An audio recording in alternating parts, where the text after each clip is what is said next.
Swastiastu, Shalom, Namo Buddhaya, Assalamualaikum, Salam Harmoni. Perkenalkan, nama saya Fajar Arinata Ginting dari Prodi S1 Pendidikan Jasmani, Kesehatan dan Rekreasi. Rombongan belajar 37, Fakultas 2, Universitas Pendidikan Ganesha. Nah, di sini saya ingin mempresentasikan tugas bahasa Indonesia materi kalimat efektif. Jadi sebelumnya saya minta maaf apabila ada salah kata tutur yang saya ucapkan. Selamat menyaksikan.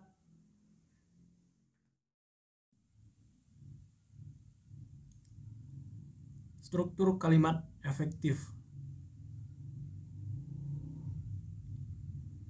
Kalimat efektif adalah sebuah kalimat yang dapat mengungkapkan gagasan, informasi, dan perasaan yang tepat ditinjau dari segi diksi, struktur, dan logikanya.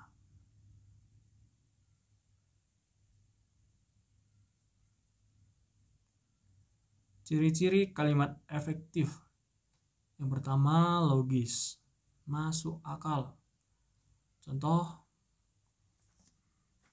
pengunjung yang membawa jaket harap dititipkan di tempat penitipan. Nah, dari kalimat ini, apa yang terlintas di pikiran kita? Apakah pengunjungnya yang dititipkan atau jaketnya? Dari kalimat ini, kita bisa melihat bahwa pengunjung yang membawa jaket harap dititipkan. Berarti pengunjungnya yang dititipkan di tempat penitipan. Kok bisa begitu ya? Kan pengunjungnya yang mau belanja. Jadi kalimat ini tidak efektif. Kalimat ini akan kita ubah ke kalimat efektif, lebih masuk akal.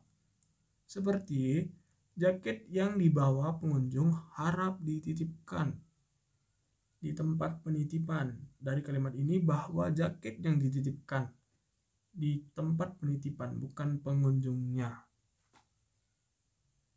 Ciri-ciri yang kedua adalah tidak boleh ambigu, adanya makna ganda.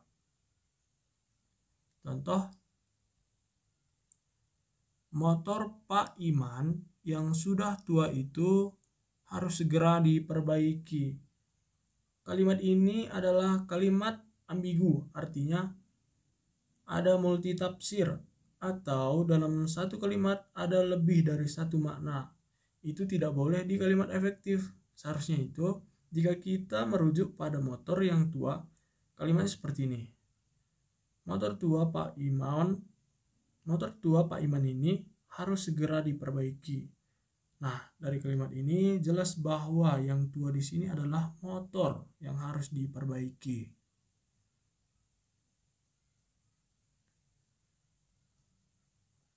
Ciri-ciri yang ketiga adalah hemat. Artinya menggunakan kalimat sesuai kebutuhan. Contoh, Ronaldo memakai baju berwarna merah. Tidak efektif karena mengucapkan berwarna. Mengapa kita harus sebut lagi kata berwarna? Kita bisa membuat Ronaldo memakai baju merah. Sudah jelas bahwa merah yang dimaksud warna. Jadi sudah jelas kan? Ciri-ciri yang keempat harus sesuai dengan EYD, ejaan yang disempurnakan. Kalimat yang kita sampaikan harus sesuai aturan-aturan yang berlaku dalam bahasa Indonesia. Oleh sebab itu, kita harus belajar penggunaan kalimat efektif agar komunikasi yang kita jalin juga efektif. Karena jika tidak menggunakan kalimat efektif, bisa mungkin terjadi multitafsir. Ketika kita berbicara, orang memikirkan apa, dan akhirnya terjadi kesalahpahaman. Bahayanya hanya salah paham kalimat terjadi konflik. Jadi sehari-hari kita juga berusaha menggunakan kalimat efektif tersebut. Struktur kalimat efektif. Struktur kalimat umum. Unsur wajib. Unsur yang harus ada dalam sebuah kalimat. Contoh yaitu unsur subjek dan predikat. Unsur tak wajib, unsur yang boleh ada dan boleh juga tidak. Seperti kata kerja bantu, harus, boleh. Keterangan aspek, sudah, akan. Keterangan tempat, waktu, cara, dan sebagainya.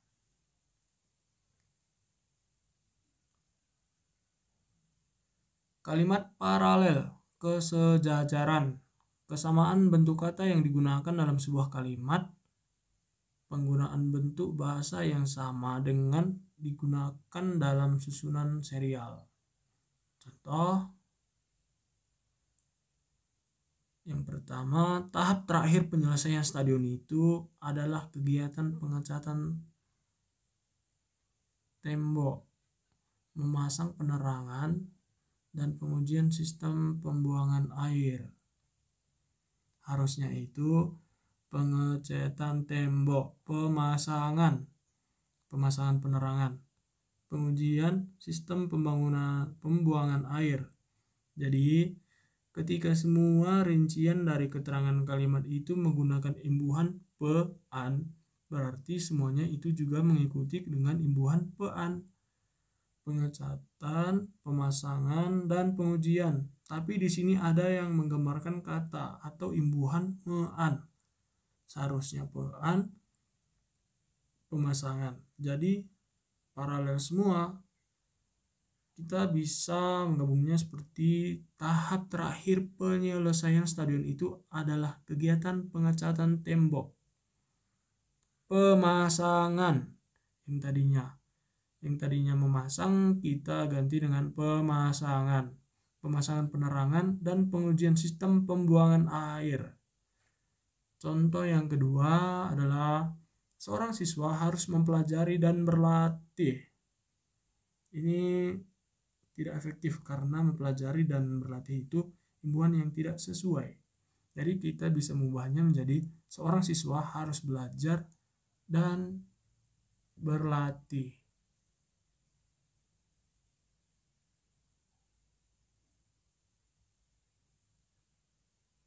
Kesejajaran bentuk. Imbuhan yang digunakan untuk membentuk kata berperan dalam menentukan kesejajaran. Contoh yang pertama, dengan latihan yang sering dan sungguh-sungguh, hari ini Ronaldo telah meraih sebanyak 5 Ballon d'Or. Nah, dalam bentuk kata sering dan hari ini tidak sejajar. Jadi kita bisa mengubahnya dengan kalimat dengan latihan yang rutin dan bersungguh-sungguh sampai sekarang Ronaldo telah meraih sebanyak 5 Ballon d'Or. Jadi kata sering kita ganti dengan kata rutin. Dan kata hari ini kita ganti dengan kata sampai sekarang. Jadi sudah tepat kan? Kita lanjut ke contoh yang kedua. Tugas para penjaga lapangan sepak bola adalah melihat gerak-gerik supporter agar supporter tidak mengganggu jalannya pertandingan. Ketidaksejajaran pada kalimat melihat. Karena pada lapangan sepak bola tugas penjaga lapangan sepak bola itu tidak hanya melihat, melainkan memperhatikan atau mengamati gerak-gerik supporter pada saat berlangsungnya laga pertandingan di stadion itu, karena ada juga supporter yang ingin lari ke dalam lapangan, yang ingin meminta selfie, tanda tangan, atau malah mereka mau meluk idolanya gitu. Jadi harus tidak cukup dengan melihat saja, harus dengan mengamati dan memperhatikan gerak-geriknya. Jadi kita dapat mengubah kalimatnya menjadi tugas para penjaga lapangan sepak bola adalah memperhatikan gerak-gerik supporter agar supporter tidak mengganggu jalannya pertandingan. Supporter lari ke lapangan seperti yang saya jelaskan baru saja. Kesejajaran makna. Yang pertama, dia saling tembak menembak. Yang kedua, Ronaldo mengoper bola. Pada kalimat pertama, aktivitas saling menembak memerlukan pelaku lebih dari satu orang. Pada kalimat dua, mengoper-oper berarti aktivitas yang berulang-ulang. Oleh karena itu, perbaikan kedua kalimat tersebut agar menjadi kalimat sejajar tepat pada yang pertama, mereka saling tembak-menembak, Ronaldo mengoper bola. Struktur kalimat periodik. Unsur-unsur tambahan yang terlebih dahulu dikemukakan.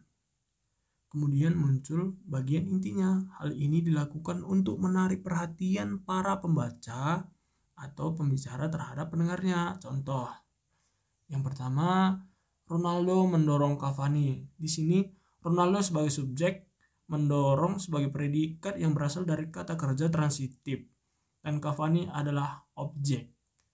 Contoh yang kedua yaitu Fajar mencintai Apni.